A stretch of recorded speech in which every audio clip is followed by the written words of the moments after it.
The CDC has authorized COVID-19 vaccines for children under 5. Joining us today is Dr. Grace Lee at Stanford Children's Health, Pediatric Infectious Disease Physician. She is here to answer questions what parents should know about the COVID vaccines for little kids. Thank you for joining us, Dr. Lee. Thank you for having me. One of the main questions a lot of people are asking is, the CDC went through a rigorous process.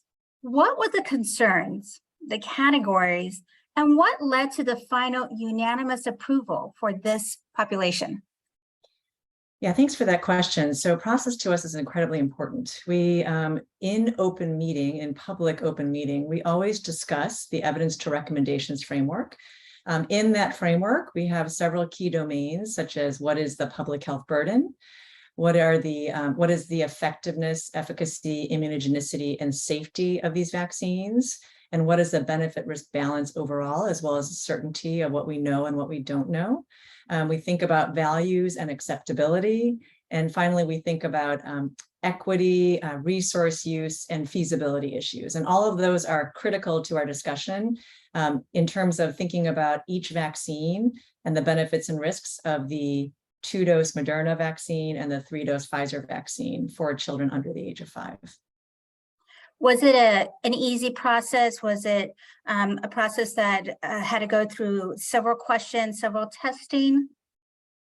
Yes, our process is one that we use for every single vaccine decision we make, which I think is really helpful to have that consistency of our process of decision making. We look at all of the data from each of the trials separately for each vaccine, and it's really important for us in those data to understand, do we think the immune response is similar to what we've seen before? What do we think about the efficacy and effectiveness of these vaccines, particularly in the context of the Omicron variant, where many of these vaccines were tested for the littlest kids? And what is the safety profile? That is incredibly important to us. And as a reminder, we have been monitoring vaccine safety since the very beginning of this pandemic. We actually have a separate work group that specifically meets weekly or bi-weekly to review data coming from multiple safety surveillance systems, from CDC, from FDA, from the Department of Defense, from the VA, and from Indian Health Service. All of that is incredibly important to us. We are now 600 million doses in, and we do feel confident in the safety profile of the mRNA vaccines that are currently authorized for use. We will continue to monitor closely as vaccines are rolled out in little children, as well as understanding the clinical trial data that we saw. Great. Well, then explain, why should young children 6 months and up, why should they be receiving the COVID vaccines? Yeah, thanks for that question. I think one of the biggest myths we've had to really address is that COVID is not a severe disease in little children. It turns out it is a severe disease. It is very much so. Since the beginning of the COVID-19 pandemic in the US among children ages 6 months to 4 years of age, there have been over 2 million cases, 200,000 hospitalizations, and 200 deaths. And all of those are now potentially preventable. We know that among kids who are admitted to the hospital, about half of them don't have any underlying health conditions. They're otherwise healthy children. And among vaccine preventable deaths, it's actually the most common vaccine preventable death that we know of today. I'll just give a few other numbers, which is that when we look at all causes of death in children, it is true deaths in children are rare, which is a good thing. However, when we look at how COVID ranks in terms of all-cause death, it's actually the 4th leading cause of death in children under the age of 1, and the 5th leading cause of death in children 1 to 4 years of age. So while there aren't as many children dying from COVID as in older adults, every death and every child's life is a valuable one, and we want to make sure that we take every opportunity to be able to prevent unnecessary deaths in these young children. Absolutely. Well, can you explain a little bit the difference between Moderna and Pfizer? How many doses of vaccines are needed and on what schedule? Yeah, thanks for that question. So there are now two vaccine products that can be given to young children. So the Moderna vaccine was authorized for use in children 6 months to 5 years of age. It is a 2-dose vaccine. For healthy children, we recommend that children are vaccinated at least 4 weeks apart between dose 1 and dose 2. And for the Pfizer BioNTech vaccine, oh, and I should mention that the Moderna vaccine is 25 microgram dosing, so smaller than what we're using in the older children, teens, and adults. For the Pfizer-BioNTech vaccine, it was authorized for use in children 6 months to 4 years of age as a 3-dose series, with a minimum of 3 weeks between dose 1 and dose 2, and a minimum of 8 weeks between dose 2 and dose 3. And we do believe all 3 doses are needed to achieve the same level of immune response as what we've seen in young adult populations. It is a 3 microgram dosage. In terms of the side effect profile, it looks very similar to what we've seen previously. Local reactions, some systemic reactions. We do know fevers happen after vaccines in general, and we also see fevers after these vaccines. Okay, great to know. Because it is a younger population, are we seeing more fussiness than normal, or is that just not going to happen? Will it make children more sleepy? Any other side effects we should look for in this younger population? Yeah, so particularly for younger infants who can't express necessarily fatigue, it can come out as a little bit of fussiness or sleepiness, particularly in kids under a year of age. And so it's important for parents to be aware. It tends to occur within 1 to 2 days after vaccination, and it tends to be short-lived, so lasting only a couple of days. As we've seen in older adults, it's just that that's the way younger children might express systemic reactions. Okay, so if we see a little bit of annoyance than usual, we should think that it's taking full effect. Well, how long does it take for these shots to take full effect?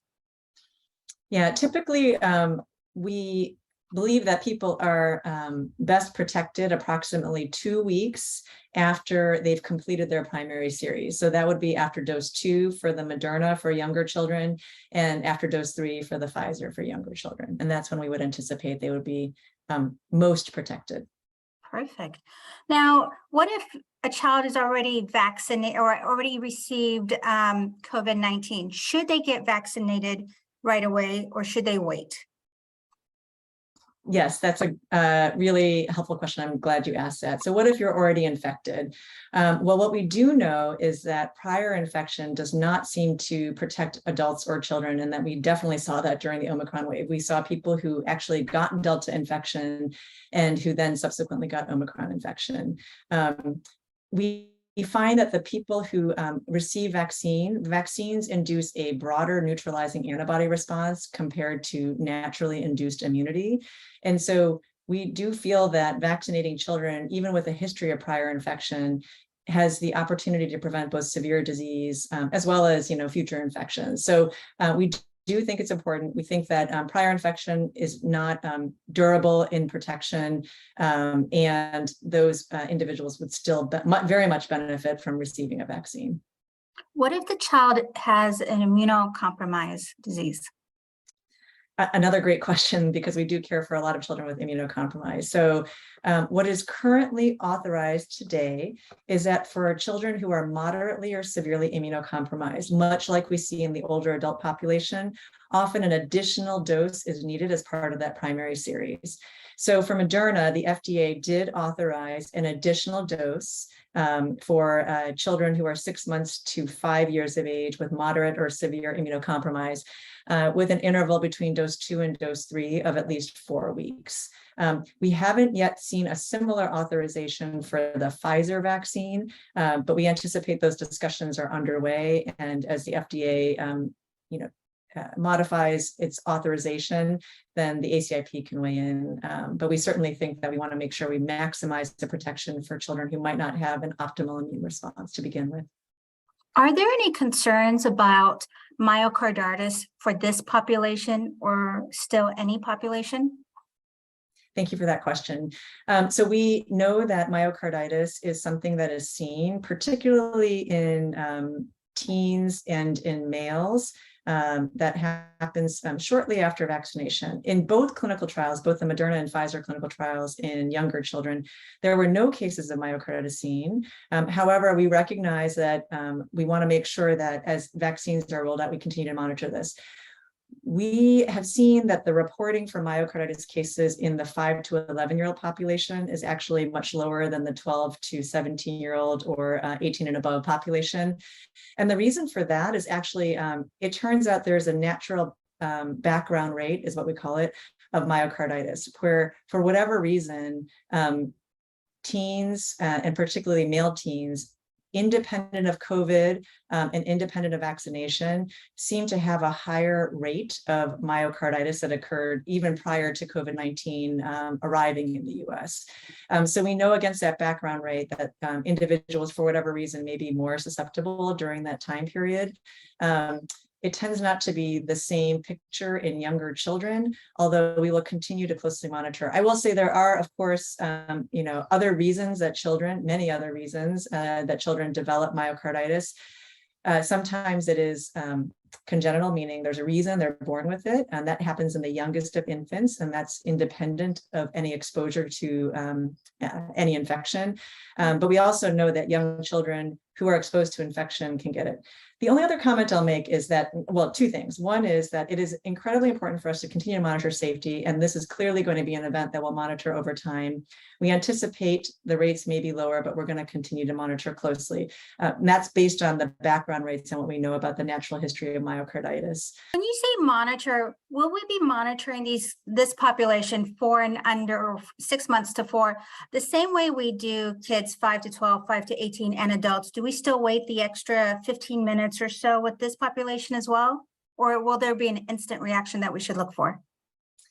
What I would say to parents is, as you would with any other vaccine that that your child receives, I mean, we typically expect our own kids to be a little bit fussy or irritable after they get vaccines for a day or two. But if something doesn't feel like it's improving, or you feel like there are, high fevers that are sustained and are not resolving, please do reach out to your pediatrician. If you have any questions about any side effects, it's always worth reaching out to your pediatrician and asking those questions and making sure that your child is seen. That's great. So can a child get the COVID vaccine and other vaccines on the same day that they probably need, that they normally would get?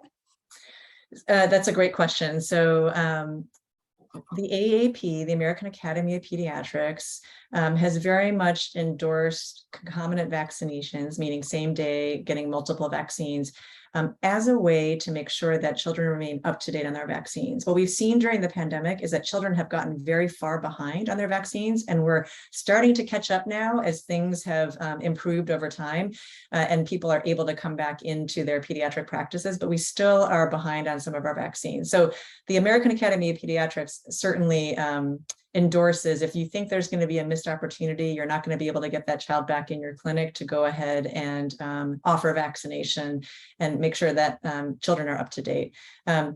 The only other thing I'll mention is that, of course, we do know that vaccines normally can cause fevers after vaccination. So, if that's something that you want to watch for, just make sure you talk to your doctor about it and make sure that you're aware of what to anticipate or what to expect after receiving a vaccine or several vaccines.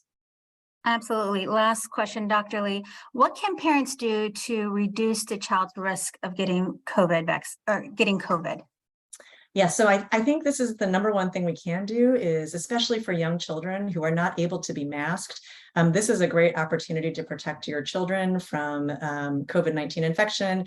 I will also say that not only do we look at hospitalizations and deaths, but we are still beginning to understand the long-term impact of COVID infection on children and adolescents. So this long-haul COVID is something that we're worried about, and I worry can be, potentially the next public health crisis.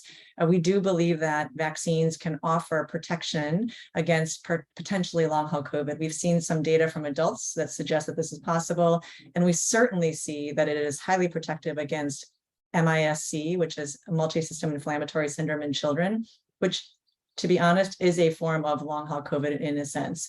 So we think this is a great opportunity to be able to protect your children, to feel comfortable going back into daycare, into the community, all the play dates and activities and sports teams that your children want to engage in, and hope that you'll be able to talk to your physician or your provider and ask any questions you have about the benefits and the risks of vaccines. That's wonderful. Thank you so very much, Dr. Lee, for your time. We really do appreciate it. Thank you.